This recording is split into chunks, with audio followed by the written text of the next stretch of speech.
L'analyse de marché chaque lundi à la mi-journée dans Smart Bourse, c'est avec Romain Daubry, le plan de trading de la semaine, membre de la cellule info d'experts de Bourse Direct. Bonjour et bienvenue Romain. Bonjour Grégoire. Bon, un marché qui attaque le mois de mai, alors qui véhicule un imaginaire toujours important. Je renvoie tous les téléspectateurs, téléspectatrices à la leçon de trading de vendredi, puisqu'on parlait de la saisonnalité du marché. Oui, le mois de mai est historiquement un mois un peu plus faible que les autres. Ça ne veut pas dire que c'est forcément un mois négatif. On a plutôt bien démarré d'ailleurs ce mois de mai ce matin à l'ouverture des marchés en Europe, et les investisseurs sont nettement plus couverts pour attaquer ce mois de mai qu'ils ne l'étaient il y a quelques jours. Oui, tout à fait. On a attaqué le mois de mai sur les marchés dérivés pas ou peu couverts, ou à peine, et au fur et à mesure de la hausse, les investisseurs sont protégés, et au cours de l'alerte de vendredi, on a très sensiblement remonté le niveau de couverture dans les portefeuilles, avec quasiment que des options de vente ouvertes dans la journée de vendredi, et donc une zone bien identifiée toujours de couverture, qui est globalement 6050, 6250, ce qui permet d'établir un premier palier tampon dans lequel on sent qu'il n'y a pas d'alerte majeure, et on vient de le constater encore ce matin. On est parti à la hausse sur des considérations spéculatives, beaucoup, à mon sens. Il y a de l'intérêt qui se construit, et on a bien identifié cette zone qui est située au-dessus de 6190 points, 192, je l'ai placé sur le futur, au-delà de laquelle il y a eu enfin un peu d'intérêt construit. On se souvient que le trou d'air qu'on avait connu il y a une dizaine de jours, s'était construit sur un rebond, sur beaucoup de rachats de short et pas d'intérêt. La baisse de 2% éclair. Éclair, voilà, la baisse flash du début de semaine il y a 15 jours. Et ce rebond s'était construit sur des rachats de short et pas beaucoup d'intérêt. Et au-delà de 6190 points, on a noté un peu de construction d'intérêt, c'est-à-dire 10 000 contrats futurs sur une position globale qui était environ à 300 000 depuis ce niveau-là. Donc on sait que c'est notre niveau d'alerte, et que, alors d'alerte de très court terme, il n'y a pas d'alerte majeure tant que les investisseurs sont protégés comme ça. À moyen terme, il n'y en a pas beaucoup non plus, puisque pour redétailler la position ouverte et les options sur le mois de juin, je disais, et je confirme qu'il n'y a pas beaucoup de couverture dans les portefeuilles par rapport aux échéances précédentes, jusqu'à 5800 points. C'est-à-dire que ces niveaux de couverture permettent d'identifier sur les options de vente des zones. Et on voit que il y a une petite ligne qui s'est construite autour de 6000, donc il y a, pour être précis, 4000 puts ouverts sur du strike, du prix d'exercice 6000 sur le mois de juin. Ça veut dire que jusque-là, probablement, on est couvert, et qu'ensuite, entre 5008 et 6000, rien. Pas d'option de vente, donc probablement une zone dangereuse, et ça correspond tout à fait avec nos niveaux de support et de résistance. Donc on a des niveaux bien identifiés, très court terme, on va le redétailler, mais 6192, ensuite des cibles 6070, 6090, et puis après on a cette zone qui pourrait en descendre jusqu'à 5000, mais qui remettrait pas du tout en cause la tendance, mais qui permettrait peut-être une pause et une phase de respiration qui est déjà en place, si on le voit sur les indices qui sont en train de patiner en ce moment.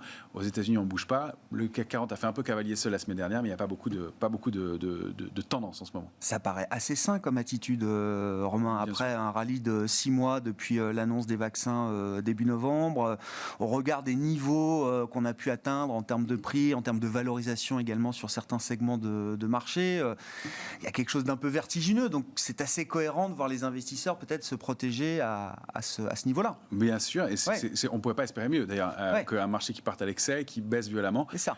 On voit, alors, sur des mouvements qui sont un peu... le risque de prise de risque excessive. Exactement, voilà, c'est qu'on digère, on digère étape par étape, on ne surpaye pas, ça n'aurait pas été bon que de trop accélérer sur les excellentes publications de la semaine dernière. On voit que les marchés tiennent quand même, on voit qu'il y a de la fébrilité, c'est-à-dire que le marché est plus animé par la spéculation que par des grosses mains. En revanche, on voit que dès qu'il y a un trou d'air, il y a eu ce matin, par exemple, le secteur du luxe qui a été payé encore assez significativement, avec un repli assez rapide, donc drivé par la spéculation. On voit qu'il y a toujours des mains fortes qui viennent chercher les points bas de marché, qui viennent payer, mais on ne paye pas n'importe quel prix, pas à n'importe quel niveau. Encore une fois, on laisse le marché consolider. On le voit donc sur aussi des intérêts sur des valeurs individuellement, et surtout sur le secteur par exemple de l'aviation, où il y a eu un peu d'intérêt la semaine dernière. Safran, Thales, Airbus qui ont donné des signes d'intérêt, même si elles étaient un peu plus faibles ce matin. Mais donc on se précipite pas pour payer ces niveaux-là, pas d'alerte non plus, et un marché qui se comporte de façon, oui, effectivement, la plus saine possible dans le contexte actuel. Bon. L'ambiance reste positive, optimiste. On est plus couvert qu'il y a quelques jours ou quelques semaines. Et donc, de ce point de vue-là, c'est plutôt sain et cohérent. Et vous dites que ça correspond surtout à des enjeux techniques importants. On approche quoi des niveaux de résistance, de plafond de verre un peu partout là, sur les grands indices mondiaux, Romain ? Voilà, des grands niveaux importants, notamment des hauts de canaux. C'est ce qui ressort le plus sur donc des hauts de canaux. Ça veut dire qu'il y a une borne basse, une borne haute, et que le marché est très harmonieux. Donc, c'est aussi un signe d'harmonie. On peut le voir, voilà, sur les grands indices majeurs, effectivement, des hauts de canaux. Le S&P 500, le S&P, grand indice s'il en est. Par exemple. Alors lui, il a pulvérisé la borne haute de son canal haussier de long terme, mais il évolue depuis quelques semaines au sein d'un canal haussier de moyen terme. On le voit ici en bleu, donc le canal haussier de long terme est en violet. Je garde la couleur parce qu'on va le retrouver sur le DAX et le CAC 40, donc ce canal violet de long terme. On voit que le S&P l'a très très largement débordé. Il est allé chercher la borne haute de son canal haussier en bleu, et donc qui est de moyen terme, et bute sur une résistance avec, on le voit, des bougies de doute. Ça, c'est un graphique en hebdomadaire. On voit des bougies de doute avec des niveaux qui bloquent depuis maintenant 3 semaines. Donc 4191, 85 résistances importantes sur le S&P. Pas de figure de retournement dans l'immédiat. On voit que les alertes de court terme sont relativement lointaines, 3942 aux alentours, et puis de moyen terme, retour à l'intérieur du canal haussier. De long terme, pas de raison que ces niveaux-là soient rompus dans l'immédiat, et voilà un marché qui se comporte de façon effectivement assez saine. Bon, qu'est-ce qu'on peut dire du Nasdaq? Alors, ça a été intéressant. Le mois d'avril a vu un retour de la surperformance du Nasdaq. Qu'est-ce qu'on peut en dire à ce stade, Romain? Eh bien, il a déclenché un mouvement assez important, effectivement, au début du mois d'avril, pour gagner environ 7%, un peu plus. Et là, on voit qu'il patine, il stagne dans une zone 13 842, et qui a extrêmement bien fonctionné toute la semaine dernière. 13 842, 14 042, qui n'arrive pas à déborder pour aller chercher sa cible, qui est 14 342, qui est déjà une résistance, et puis probablement la borne haute du canal haussier au sein duquel lui se situe. Là, c'est un canal de moyen terme. Donc, peut-être une alerte de court terme, mais elle est plus basse, sous les 13 700 points. Même si on rompait ce niveau, on pourra revenir assez rapidement à 13 535. On voit qu'on est très loin aussi de rompre une dynamique haussière de moyen terme, dont le niveau d'alerte se situe à 12 760 points. Donc, un marché qui aurait pu aller un peu plus vite, qui donne quelques signaux de divergence, c'est-à-dire que les prix divergent un peu avec les indicateurs graphiques. Donc, des petits signaux de faiblesse, mais tout ça se met en place très doucement, très correctement, et encore une fois, des petites accélérations baissières un peu plus marquées ne remettraient pas du tout en cause la tendance de fond. Bon, si on regarde ce qui se passe du point de vue des indices européens, prenons le DAX, indice de référence, l'indice allemand évidemment, qui réintègre les dividendes, il faut le rappeler, face au CAC 40 cash, qui n'intègre pas les dividendes. Et d'ailleurs, le mois de mai est un mois important en termes de versement de dividendes. On en dira un mot au sujet du CAC 40, Romain, mais sur le DAX, là, qu'est-ce qu'on peut dire à ce stade?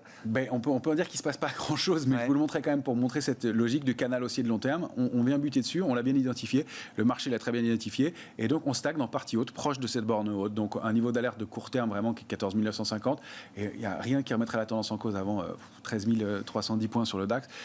Donc voilà, un marché qui est fort, qui tient en partie haute et qui ne donne pas de signaux de retournement dans l'immédiat et qui travaille très bien techniquement autour de ces bornes avec des extensions possibles, des débordements, comme vous l'avez vu sur le S&P. Cette borne haute du canal haussier de long terme a été largement débordée sur le S&P, mais depuis un mois maintenant, le DAX gravite autour. Il n'y a pas de signaux de faiblesse ni de figure de retournement dans l'immédiat. Bon, et puis on a une configuration alors à peu près similaire. Si on regarde le CAC 40, on prend le futur déjà, c'est l'occasion de rappeler effectivement qu'il y a un écart d'une cinquantaine de points entre le futur CAC et le CAC 40 cash en ce début de mois de mai. Exactement, pour l'instant, cet écart va être réduit demain, puisque beaucoup de dividendes vont être versés. Il y a 3 valeurs qui détachent demain, notamment, je ne sais plus en tête à l'instant, mais qui vont faire que le CAC 40 cash va baisser. Et je vous les redonnerai, mais le CAC 40 cash va baisser et va tendre vers le futur. Donc c'est pour ça qu'on va parler des niveaux sur le futur, puisque c'est le seul élément qui va rester constant au cours de cette période du mois de mai. On a Bouygues, Crédit Agricole, Kering, Sanofi, Hermès, AXA qui détachent là sur les prochains jours. Dont les 3 premières demain, et donc ça va réajuster. Donc il faut regarder ces niveaux-là sur le futur, d'où l'intérêt. Vous voyez en violet sur le graphique là, la borne haute du canal haussier de long terme sur le futur. Donc nous on l'a pas encore atteinte, d'où le retard et la petite surperformance possible du CAC 40 pour aller atteindre ce niveau largement dépassé par les indices américains et autour duquel gravite le DAX. Et donc on a des niveaux d'alerte bien identifiés, repayés encore ce matin. Donc 6192, pour moi c'est la zone d'alerte intraday, 6192, 6216.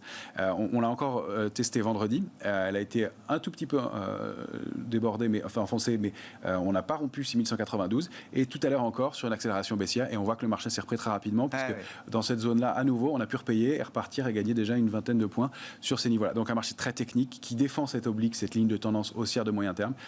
Et donc on voit des zones de creuse possible. Donc sous 6192, il y a des points intermédiaires, peut-être 6140, mais c'est surtout la zone 6072, 6090 qui paraissent être une cible légitime en cas de rupture, ce qui n'est pas fait pour l'instant. Et puis, vous voyez que l'alerte de moyen terme, elle est lointaine aussi, sous les 5879 points.